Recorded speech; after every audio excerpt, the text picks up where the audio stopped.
Shalom, saudara-saudara. Kita akan mulai dengan firman Tuhan.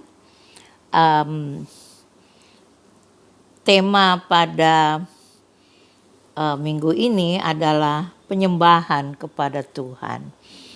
Mari kita semua tundukkan kepala, kita berdoa.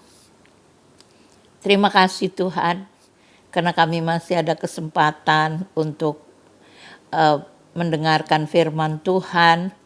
Tuhan, jamah hati kami supaya firman Tuhan tertanam di dalam hidup kami. Tuhan, kami ingin supaya kami menjadi pelaku-pelaku firman. Roh Kudus urapi hamba-Mu, biar hamba-Mu mampu menyampaikan isi hati-Mu. Roh Kudus urapi kami semua supaya kami mengerti apa yang kami harus lakukan dalam mengikuti Engkau. Terima kasih Tuhan, hadirlah di setiap rumah tangga pada saat ini di mana kami mengadakan ibadah-ibadah di rumah-rumah. Terima kasih Tuhan, dalam nama Yesus kami berdoa. Haleluya, amin. Nah saudara-saudara, tema kita adalah penyembahan kepada Tuhan. Kita mau baca di dalam Yohanes pasal 4 ayat 20 sampai 24.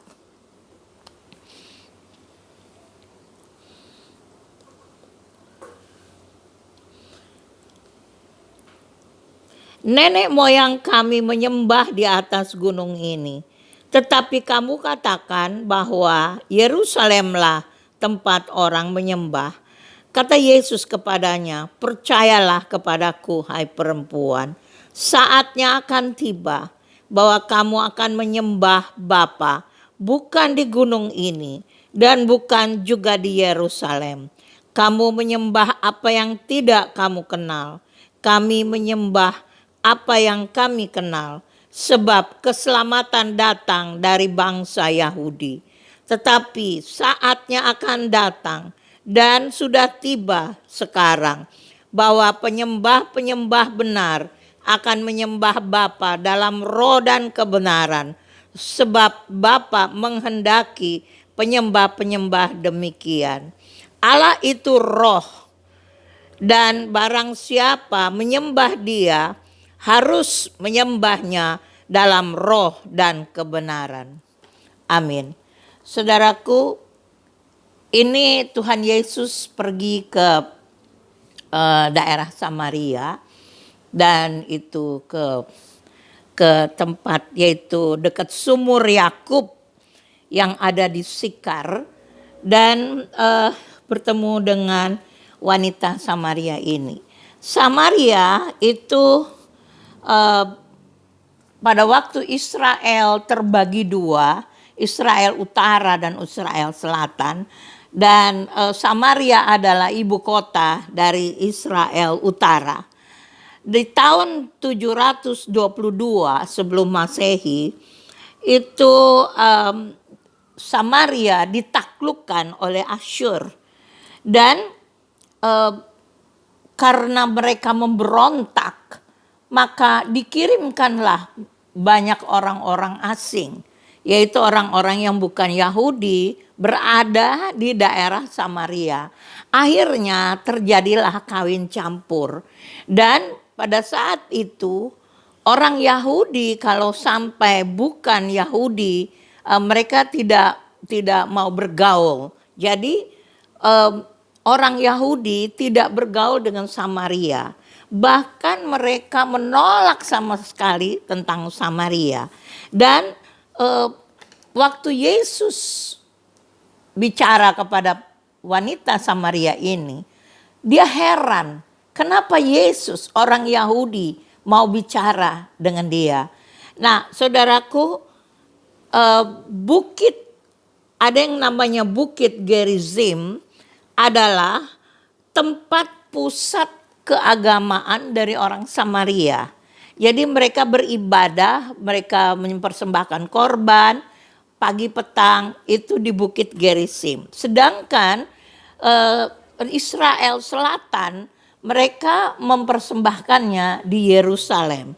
Sebab itu ada pembicaraan seperti itu. Dan kalau kita lihat bahwa perbedaan ini sangat keras sampai setiap kali Yesus harus mendamaikan dengan Samaria. Saudaraku, pada waktu firman Tuhan datang soal Roh Kudus, Tuhan mengatakan soal Samaria, apabila Roh Kudus turun ke atas kamu, kamu akan menjadi saksiku di Yerusalem, Yudea, Samaria, ujung bumi. Karena orang Yahudi tidak beramah-ramahan dengan orang Samaria. Nah, kita lihat Yesus mengajar soal penyembahan. Yang pertama, itu ayat 21. Kata Yesus kepadanya, "Percayalah kepadaku, hai perempuan, saatnya akan tiba bahwa kamu akan menyembah Bapa, bukan di gunung ini," yaitu Gunung Gerizim, "dan bukan juga di Yerusalem." Nah, saudaraku, Yesus mengajar bahwa penyembahan itu bukan tentang tempatnya. Karena ada dua yang berbeda, ada yang di Bukit Gerizim, ada di Yerusalem.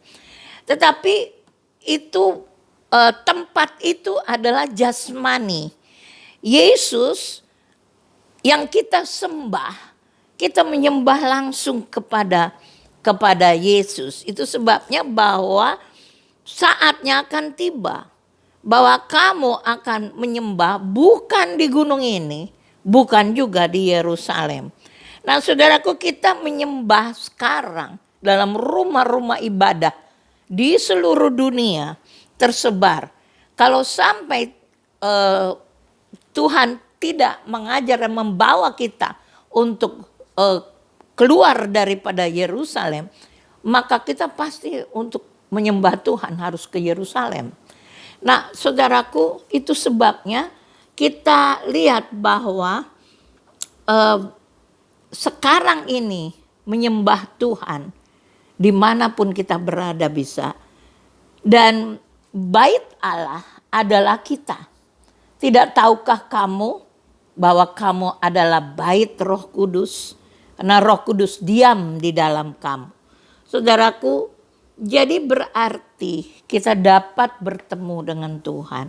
Yang kedua, yang diajarkan oleh Yesus di dalam ayat 21 ini, bahwa dikatakan bahwa kamu menyembah Bapa,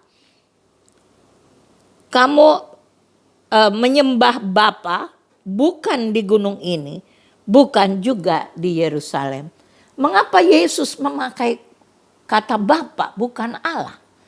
Karena untuk menyembah kita harus menjadi anak Bapa di surga.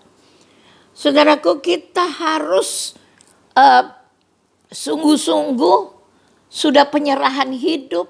Kita harus sungguh-sungguh kepada Bapa di surga. Karena anak Bapa di surga. Berkali-kali Yesus mengajar dalam doa Bapa kami juga. Yesus mengajar panggil Bapa. Panggil Bapamu yang di surga. Nah, kita lihat di dalam Matius 5 ayat 44 sampai 47.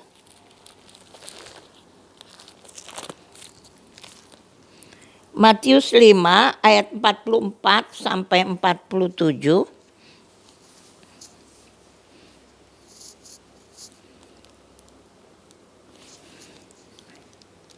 Tetapi aku berkata kepadamu, kasihilah musuhmu dan berdoalah bagi mereka yang menganiaya kamu.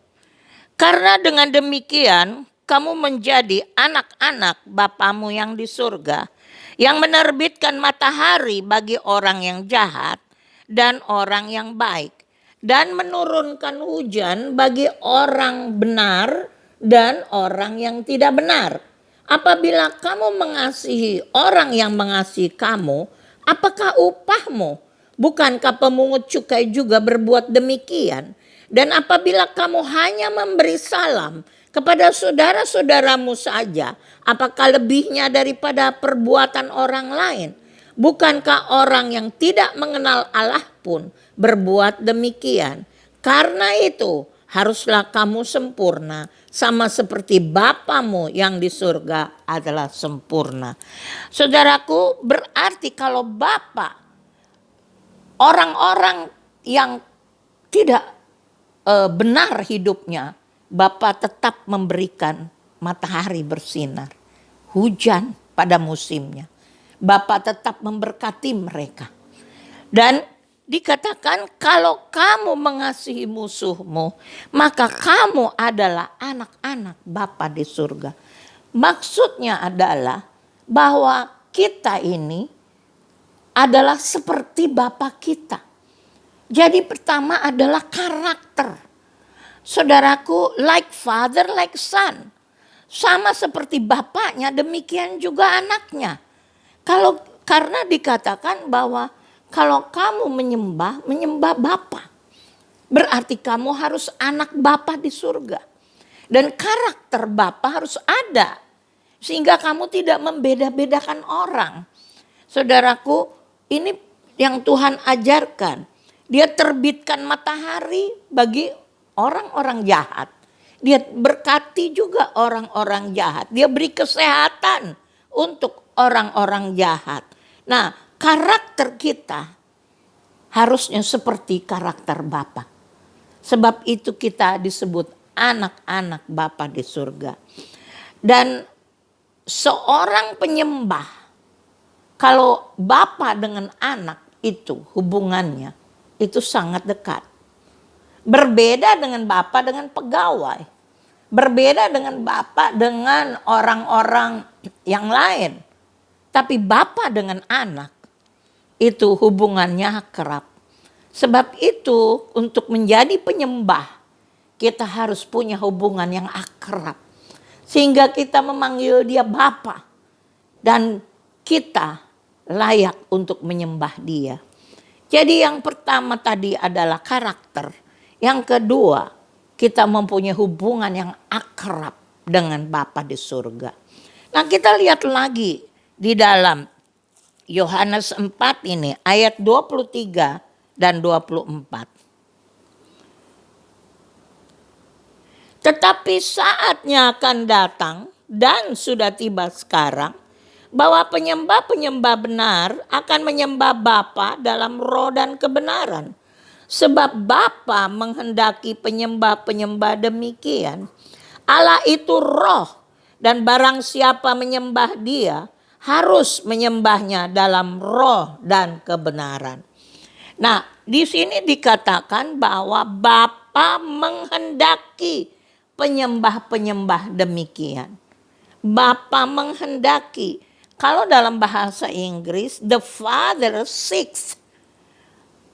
Allah mencari such to worship him. Dalam bahasa Gerika atau bahasa Yunani, itu kata yang dipakai oleh Tuhan Yesus adalah zetei dalam kalimat. Yaitu dalam akar katanya adalah zeteo.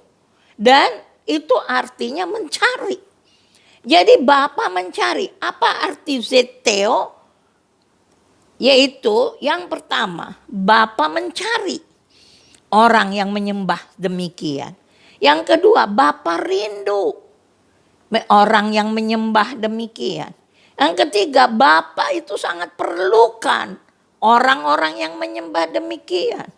Bapa punya permintaan, yaitu orang-orang yang menyembah harusnya demikian. Nah, saudaraku, itu arti zeteo. Jadi berarti Bapa benar-benar merindukan kita ini penyembah-penyembah menjadi penyembah yang benar. Nah, saudaraku, penyembah yang bagaimana yang Bapa cari? Karena Bapa mencari, Bapa rindukan, Bapa betul-betul perlu itu. Bapa minta penyembah yang seperti apa? Yang kita lihat. Mengapa pertama kali, mengapa kita menyembah Tuhan? Mengapa? Saudaraku, karena dia sumber segala sesuatu. Yang kelihatan dan yang tidak kelihatan. Dia sumber. Saudaraku, kalau kita lihat semua yang kelihatan ini diciptakan oleh Tuhan. Tidak ada sesuatu pun yang tidak diciptakan oleh Allah. Dan yang tidak kelihatan seperti atom, molekul-molekul, elemen-elemen. Itu semua diciptakan oleh Allah. Apa-apa yang kita tidak bisa lihat dengan mata jasmani kita. Nah, saudaraku, dia menciptakan segala sesuatu. Hanya Allah yang tidak diciptakan.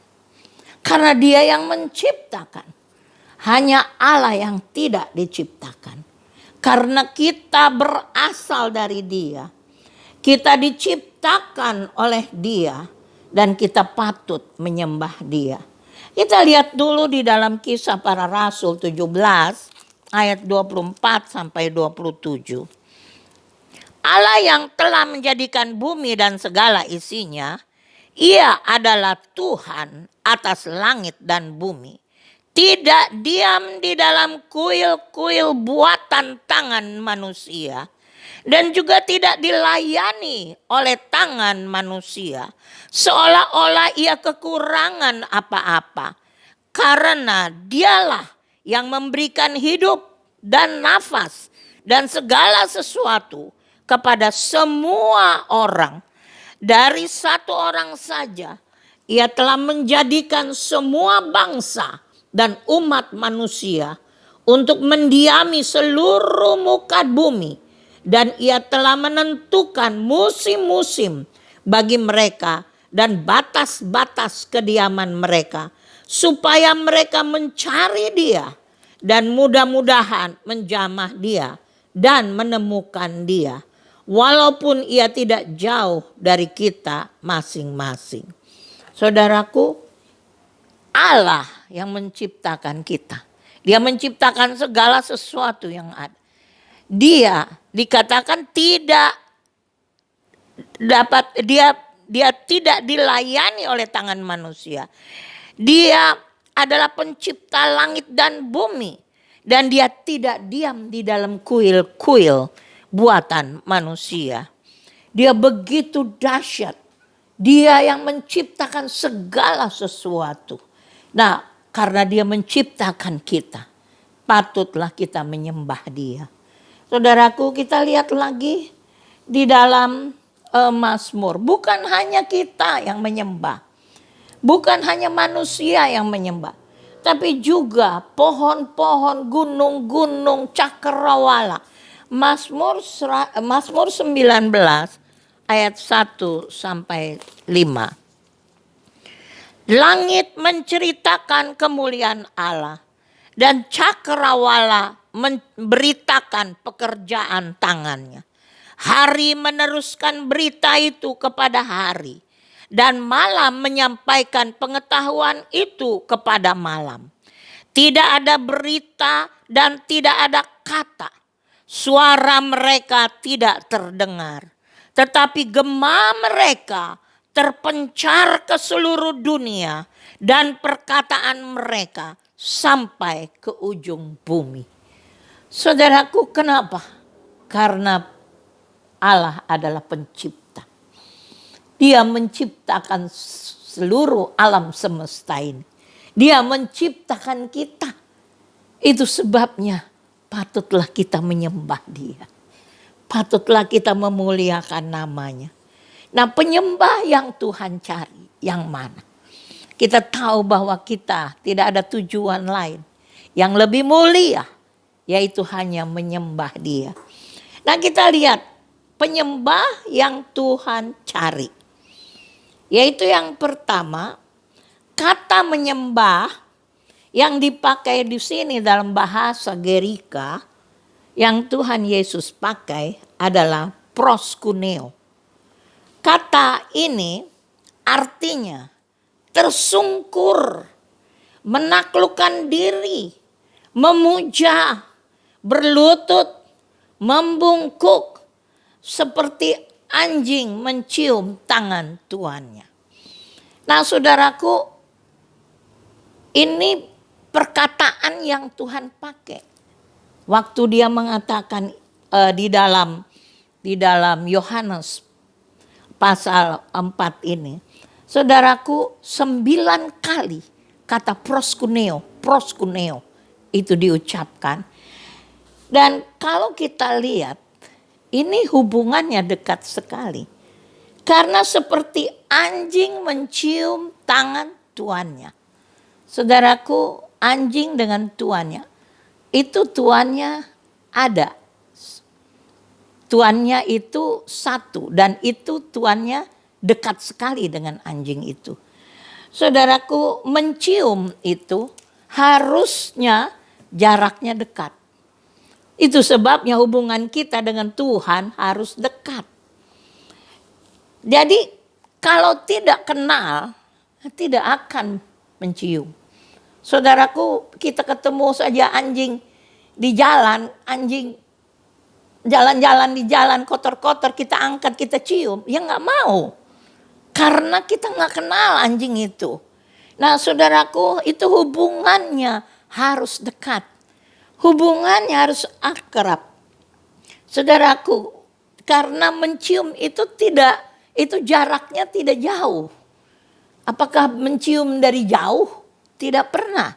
Nah saudaraku, berarti seorang penyembah harus ada hubungan yang akrab dengan Tuhan.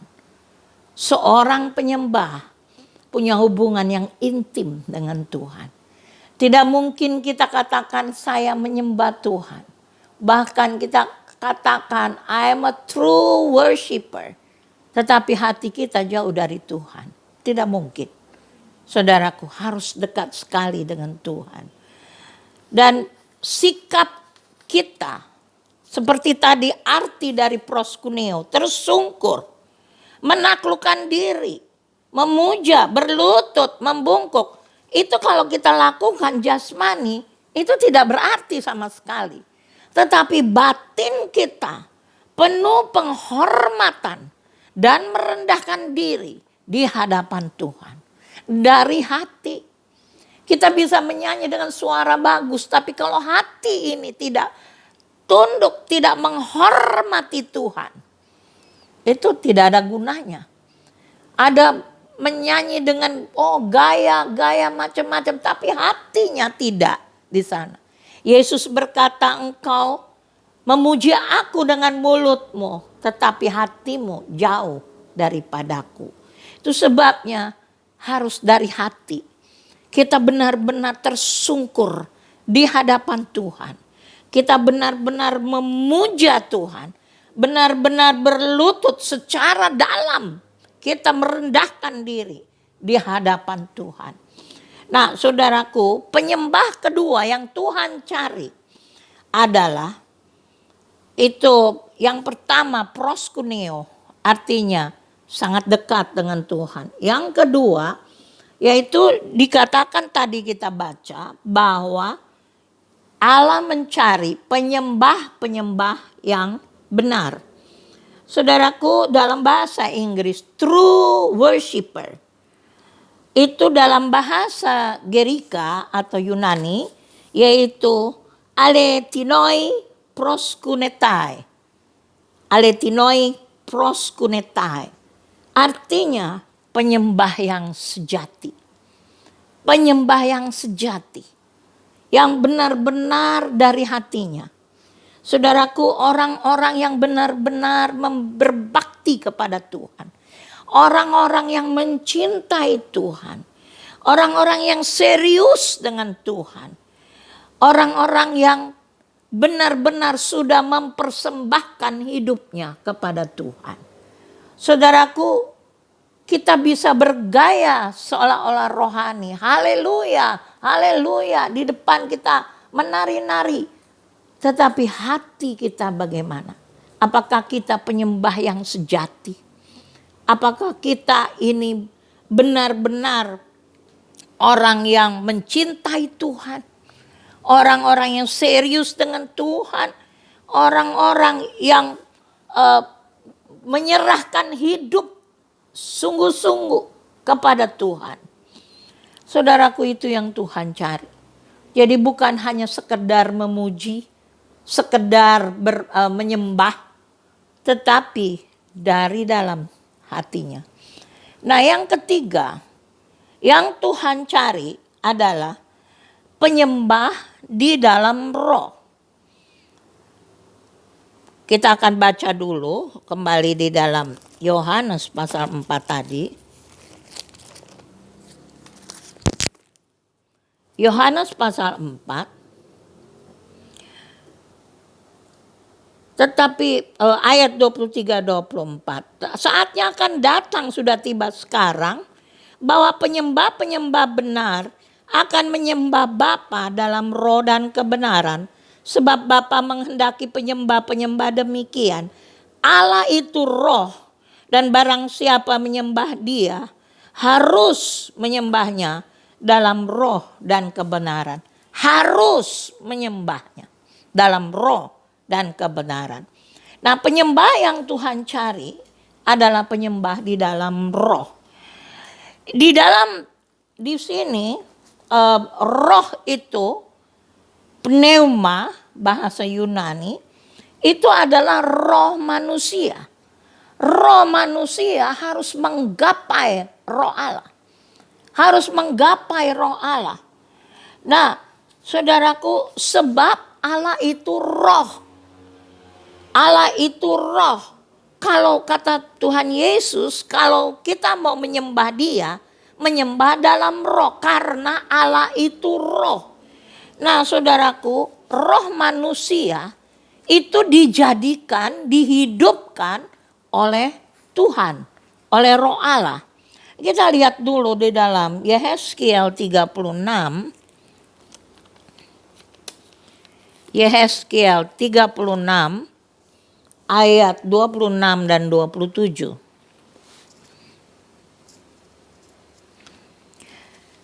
Kamu akan kuberikan hati yang baru dan roh yang baru di dalam batinmu. Dan aku akan menjauhkan tubuhmu dari hati yang keras. Dan kuberikan kepadamu hati yang taat. Rohku akan kuberikan diam di dalam hatimu. Dan aku akan membuat kamu hidup menurut segala ketetapanku. Dan tetap berpegang pada peraturan-peraturanku dan melakukannya. Jadi saudaraku, pertama, Tuhan menghidupkan roh kita. Tuhan menjadikan roh kita baru. Saudaraku, waktu manusia jatuh di dalam dosa, rohnya yang mati. Sebab firman Tuhan berkata, apabila kamu makan buah itu, maka kamu akan mati. Tapi Adam masih hidup sampai 936 tahun. Tetapi rohnya mati. Roh kita semua mati. Tetapi Allah menghidupkan roh kita. Waktu kita terima Yesus. Waktu kita menyerahkan hidup kepada Yesus. Allah menghidupkan roh kita. Lalu kemudian Dia berikan hati yang baru. Roh yang baru. Roh itu adalah alat untuk komunikasi dengan Tuhan. Kita sampai bisa ngerti tentang Tuhan itu karena roh kita yang dihidupkan oleh Tuhan. Kita sampai bisa berkomunikasi dengan Tuhan karena roh kita yang telah dihidupkan oleh Tuhan. Perhatikan di ayat 27. Rohku akan kuberikan diam di dalam batinmu. Dan aku akan membuat kamu hidup menurut segala ketetapanku. Jadi roh Tuhan itu mau tinggal di dalam kita. Kita tahu itu. Yesus berkata bahwa aku tinggal di dalam kamu. Kamu tinggal di dalam aku. Roh Tuhan mau tinggal di dalam roh kita. Dan waktu kita menyembah, roh kita itu harus menggapai roh Allah. Harus mencapai roh Allah. Karena Yesus berkata, Allah itu roh. Allah itu roh. Jadi kita menyembah, roh kita menggapai roh Allah. Saudaraku, ada banyak orang menyembah itu karena suara bagus, karena tahu lagunya, tetapi bukan sungguh-sungguh roh ini menggapai roh Allah. Nah saudaraku, itu yang Tuhan mau, bahwa roh kita harus akrab dengan roh Allah. Kita memuji, menyembah, kita lakukan dengan hati. Saudaraku, bagaimanapun suara kita mungkin false, mungkin suara kita nggak benar, lari-lari, tetapi kalau hati sungguh-sungguh kepada Tuhan, itu lebih berharga daripada suara bagus, tetapi hati tidak terbuka kepada Tuhan. Pada waktu kita memuji, menyembah, roh kita harus tertuju kepada roh Allah. Saudaraku, lalu kemudian yang terakhir adalah penyembah-penyembah yang Tuhan cari adalah menyembah Tuhan dalam kebenaran. Saudaraku, menyembah Tuhan dalam kebenaran atau dalam bahasa Yunaninya, Gerika, aletheia. Aletheia artinya bahwa itu tidak ada dosa. Itu dosa sudah diampuni dalam kebenaran, dalam kondisi yang tidak ada cacat di hadapan Tuhan. Saudara tahu waktu imam besar mau mengadakan satu upacara untuk bertemu dengan Tuhan, Hari Raya Gerafirat, 1 tahun 1 kali. Dia membawa darah anak domba ke ruangan Maha Suci. Sebelumnya dia harus mengorbankan dulu binatang untuk korban penghapus dosa dia. Karena dia tidak boleh ada cacat celah. Dia tidak boleh ada dosa. Sebab itu ada korban yang dilakukan untuk penyucian diri dia. Imam besar, baru dia bisa menghadap Allah. Itu sebabnya Yesus berkata, penyembah-penyembah yang benar akan menyembah Bapa dalam roh yang pertama dan dalam kebenaran. Saudaraku, Yesus mengajar juga satu hal. Jikalau engkau berdiri dan mempersembahkan persembahanmu kepada Tuhan, lalu engkau teringat ada saudaramu yang tidak enak kepadamu, tinggalkan persembahanmu itu. Pergilah berdamai dengan dia. Saudaraku, berarti kalau mempersembahkan sesuatu, kita harus beres dengan Tuhan. Kita harus disucikan, dikuduskan, menjadi orang benar di hadapan Tuhan. Disucikan. Nah saudaraku, ini hal-hal yang Tuhan cari. Yang pertama tadi, Tuhan tidak mengindahkan soal tempat. Tempat itu jasmani. Alat-alat musik jasmani. Tetapi Tuhan fokus kepada hati manusia. Apakah hati orang sungguh-sungguh? Kadang-kadang orang merasa nyaman kalau ada alat musik yang luar biasa, yang canggih. Saudaraku, apa Tuhan cari itu? Tuhan cari manusianya. Saudaraku, yang kedua, bahwa kita ini Bapa mencari orang yang menyembah demikian. Bapa merindukan, Bapa perlukan, Bapa mau kita menjadi penyembah-penyembah yang benar. Nah saudaraku, yang ketiga adalah bahwa kita harus hubungan yang sangat dekat dengan Tuhan. Hati menyembah kepada Dia. Tersungkur, memuja, berlutut, membungkuk, tetapi dari dalam, bukan hanya postur tubuh luar, tapi dari dalam, seperti anjing menjilat tangan tuannya. Saudaraku ya, lalu kemudian kita harus menyembah di dalam roh. Roh kita menggapai roh Allah. Dalam kita yang terakhir, kita menyembah dalam kebenaran, dikuduskan. Jangan ada hal-hal yang Tuhan tidak berkenan yang kita lakukan lalu kita menyembah Tuhan. Saudaraku, tidak ada gunanya, tidak ada arti apa-apa. Mari kita siapkan hati kita bahwa kita ingin menjadi penyembah-penyembah yang Tuhan cari. Mari kita tundukkan kepala, kita berdoa.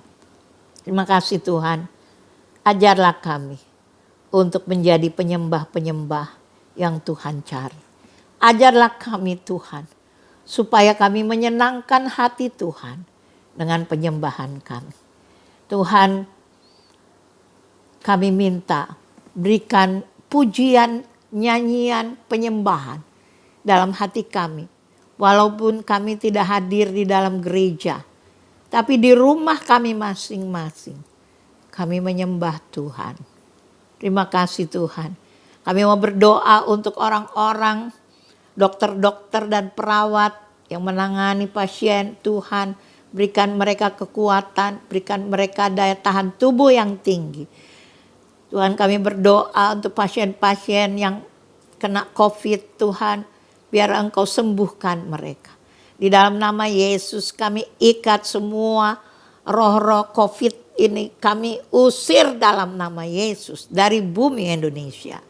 Kami juga berdoa Tuhan untuk vaksin yang sedang diusahakan. Tuhan memberkati supaya vaksin ini dapat diberikan kepada semua masyarakat. Terima kasih Tuhan. Kami berdoa untuk orang-orang yang di PHK. Tuhan memberkati mereka dengan sehari-hari. Kami berdoa untuk orang yang mendapat gaji cuma separuh. Tuhan berkati mereka. Kami juga berdoa Tuhan untuk jemaat Tuhan dimanapun berada.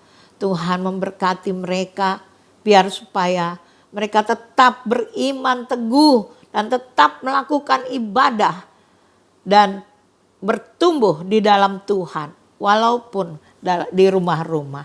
Terima kasih Tuhan. Kami serahkan seluruh hidup kami ke dalam tangan Tuhan. Saudara-saudara yang dikasihi Tuhan, mari kita semua bangun berdiri dan arahkanlah hatimu kepada Tuhan. Terimalah berkat Tuhan. Tuhan memberkati engkau dan melindungi engkau. Tuhan menyinari engkau dengan wajahnya dan memberi engkau kasih karunia. Tuhan menghadapkan wajahnya kepadamu dan memberi engkau damai sejahtera. Diberkatilah engkau pada waktu masuk rumahmu dan diberkatilah engkau pada waktu keluar rumahmu. Tuhan akan membuka bagimu perbendaharaannya yang melimpah dan memberkati segala pekerjaanmu. Tuhan akan mengangkat engkau menjadi kepala dan bukan menjadi ekor. Engkau akan tetap naik dan bukan turun. Apabila engkau mendengarkan perintah Tuhan dan melakukannya dengan setia. Anugerah dan sejahtera dari Tuhan Yesus Kristus, kasih Allah Bapa dan persekutuan dengan Roh Kudus menyertai saudara-saudara sekalian. Mulai saat ini sampai selama-lamanya. Amin.